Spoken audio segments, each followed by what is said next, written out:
When Adam and Eve were in the Garden of Eden, kui Aadam ja Eeva olid Eedeni aias, anti neile rohkesti kõike, mida nad igapäevaeluks vajasid. Miski ei valmistanud neile raskusi, probleeme ega vaeva. Kuna neil polnud kunagi olnud raskeid aegu, ei teadnud nad, et nad võivad olla õnnelikud. Nad polnud kunagi tundnud segadust, seega ei tundnud nad rahu. Lõpuks astusid Aadam ja Eeva üle käsust, mitte süüa hea ja kurja tundmise puuvilja. Seda teinud polnud nad enam süütud. Nad hakkasid kogema vastandamise põhimõtteid. Nad hakkasid puutuma kokku haigustega, mis nõrgestasid nende tervist. Nad hakkasid tundma nii kurbust kui ka rõõmu.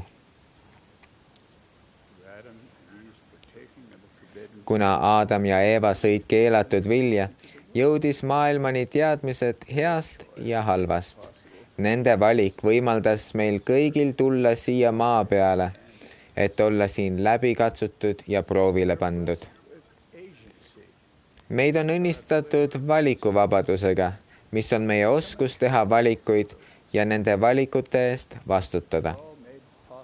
Langemine võimaldas meil tunda elus nii õnne kui ka kurbust.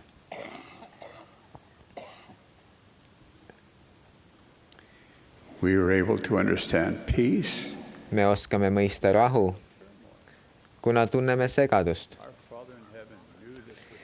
Meie taevane isa teadis, et meiega nii juhtub. See kuulub kõik tema täiusliku õnneplaani juurde. Oma täiuslikult kuuleka poja Jeesuse Kristuse, meie päästja elu kaudu, on ta loonud võimaluse, kuidas temal lepitus võiks saada jagu igast raskusest, mida me surelikkuses kogeda võime.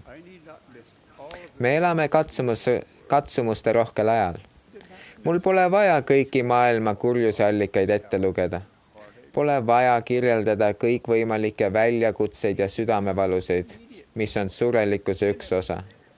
Igaüks meist on lähedaselt tuttav omaenda heidlustega, kiusatuse, valu ja kurbusega. Meile õpetati surelikkusele eelnenud maailmas, et meie siia tuleku eesmärk on olla proovile pandud, läbi katsutud ja pingule tõmmatud. Me teadsime, et seisame silmitsi vastase kurjusega. Vahel võib meile tunduda, et oleme rohkem teadlikud surelikkuse negatiivsetest kui positiivsetest asjadest. Prohvet Lehi õpetas, sest on paratamatu, et kõigis asjades on vastandlikkus.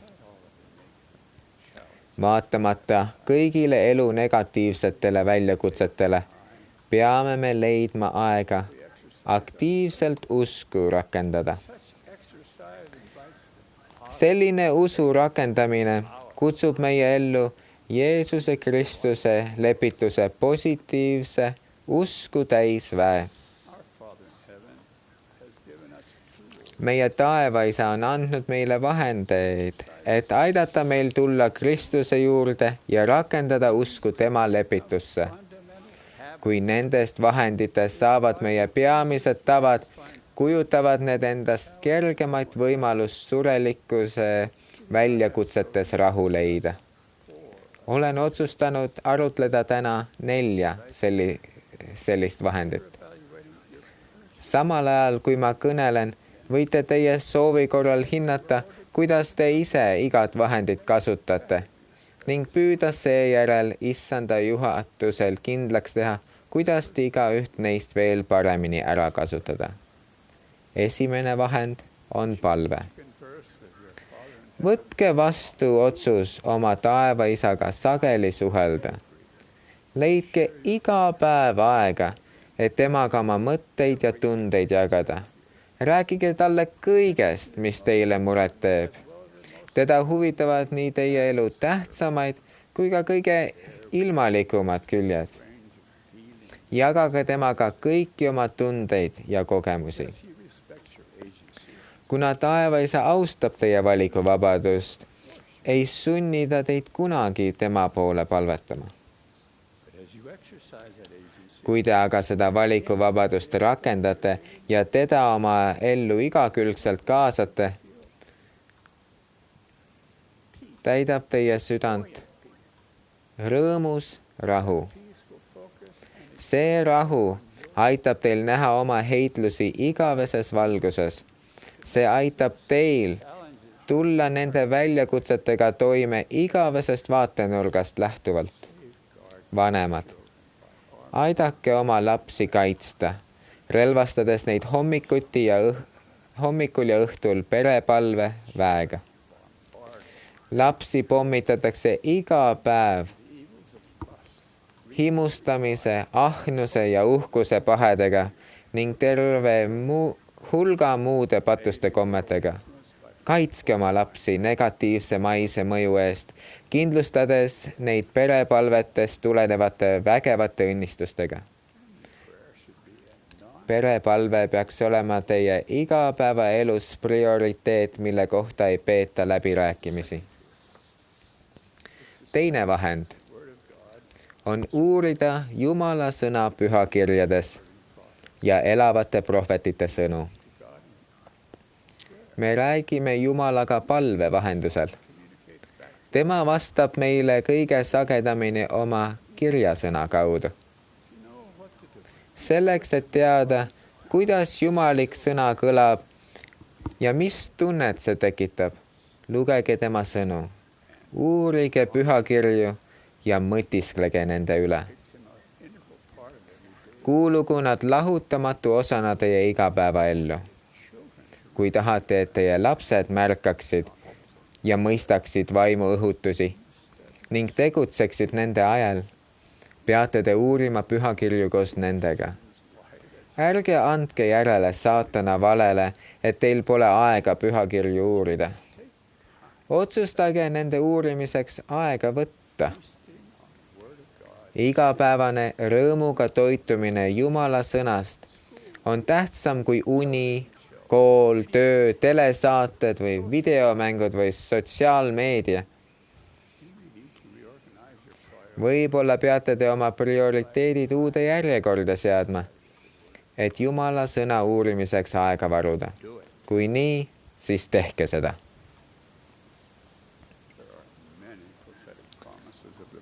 Igapäevase pühakirja uurimise õnnistuste kohta on antud palju prohvetlikke lubadusi. Lisan sellele oma häälega järgmise lubaduse. Kui pühendate isiklikult ja perega iga päev aega Jumala sõna uurimisele, valitseb teie elus rahu. See rahu ei tule väljaspoolt maailmast. Rahu ei tule maailmast. Rahu tuleb teie kodu seest, teie perekonna seest,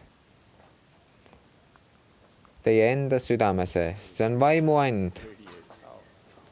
See kiirgab teie seest, et avaldada mõju teistele teie ümber olevas maailmas. Te teete midagi väga märkimisväärset, et täiendada kogu rahu, mis on maailmas. Ma ei väida, et väljakutsed teie elus lõppevad. Pidage meeles, et kui Aadam ja Eeva olid aias, polnud neil väljakutseid ja ometi ei suutnud nad tunda õnne, rõõmu ja rahu. Väljakutsed kuuluvad tähtsa osana surelikkuse juurde. Igapäevase järjepidava pühakirja uurimise kaudu leiate te rahu teid ümbritsevas segaduses ja jõudu panna vastu katsumustele. Teis areneb tugev usk Jumala armu suhtes ja te teate, et Jeesuse Kristuse lepituse kaudu saab kõik õigeks Jumala ajastuse järgi. Samal ajal, kui te teete tööd oma pere tugevdamise ja rahu viljelemise nimel, pidage meeles seda kolmandat vahendit. iganädalast pereõhtut. Vaadake ette, et teie pereõhtust ei saa pelgalt mõte, mis tabab teid pärast kiiret päeva tagantjärele. Otsustage, et esmaspäeva õhtul on teie pere üheskoos kodus. Ärge laske töökohustustel, spordil, koolivälistel tegevustel, kodustel ülesannetel või millelgi muul olla tähtsam kui aeg, mida kodus koos perega veedate. Teie õhtu ülesehitus pole nii oluline kui panustatud aeg. Evangeeliumi tuleb õpetada nii kindlakujuselt kui ka sundimatult. Saagu sellest iga pereliikme jaoks tähendusrikas kogemus. Pereõhtu on hinnaline aeg, mil jagada tunnistust turvalises keskkonnas, õppida õpetamise, planeerimise ja korraldamisega seotud oskusi, tugevdada peresidemeid, kujundada perekonna traditsioone, rääkida üksteisega. Ja mis kõige tähtsam, hästi koos lõbutseda. Viimasel aprillikuisel üldkonverentsil kuulutas õde Linda S. Reeves julgelt. Pean tunnistama õnnistustest, mida toovad igapäevane pühakirjade uurimine, palved ja iganädalased pereõhtud. Need tegevused aitavad leevendada pingeid, annavad meie elule suuna ja lisavad kodule kaitset. Õde Reeves on väga tark naine. Ma õhutan teid tungivalt nende 3 üliolulise harjumuse kohta ise tunnistust saama. 4. vahend on templis käimine. Igaüks meist teab, et selle maa peal pole rahulikumat kohta kui Jumala tempel. Kui teil ei ole templi soovitust, saage selle vääriliseks. Kui teil on soovitus, kasutage seda sageli. Kavandage templis käimist regulaarselt. Ärge laske kellelgi ega millelgi teid sealt eemale hoida. Kuulake templis olles talituste sõnu. Mõtisklege nende üle. Palvetage nende üle ja püüdke mõista nende tähendust. Tempel on üks parimaid kohti, kus hakata mõistma Jeesuse Kristuse lepitust. Otsige sealt teda. Pidage meeles, et veel enam õnnistusi tuleb, kui lähete templisse oma perenimedega. Need 4 vahendit on peamised tavad, kuidas kindlustada oma elu Jeesuse Kristuse lepitusega. Pidage meeles, et meie päästja on rahuvürst. Selles surelikus elus tuleb rahu tema lepitavast ohverdusest. Kui me hommikul ja õhtul järjepidevalt palvetame, iga päev pühakirju uurime, iga nädal pereõhtut peame ja regulaarselt templis käime, vastame me aktiivselt tema kutsele, tema juurde tulla. Mida enam need harjumused meis välja kujunevad, seda enam püüab saatan meile kahju teha, kuid seda vähem ta seda suudab. Nende vahendite kasutamise abil rakendame me oma valikuvabadust, et tema lepitava ohverduse annid täiel määral vastu võtta. Ma ei vihja, et kui te neid asju teete, haihtuvad teie elust kõik raskused. Me tulime surelikku ellu just selleks, et katsumuste ja proovilepanekute najal kasvada. Väljakutsed aitavad meil saada üha enam oma taevaisa sarnaseks ja Jeesuse Kristuse lepitus võimaldab neile väljakutsetele vastu pidada. Tunnistan, et kui me tuleme tegusalt tema juurde, suudame pidada vastu igale kiusatusele, igale südamevalule, igale oma väljakutsele. Jeesuse Kristuse nimel. Aamen.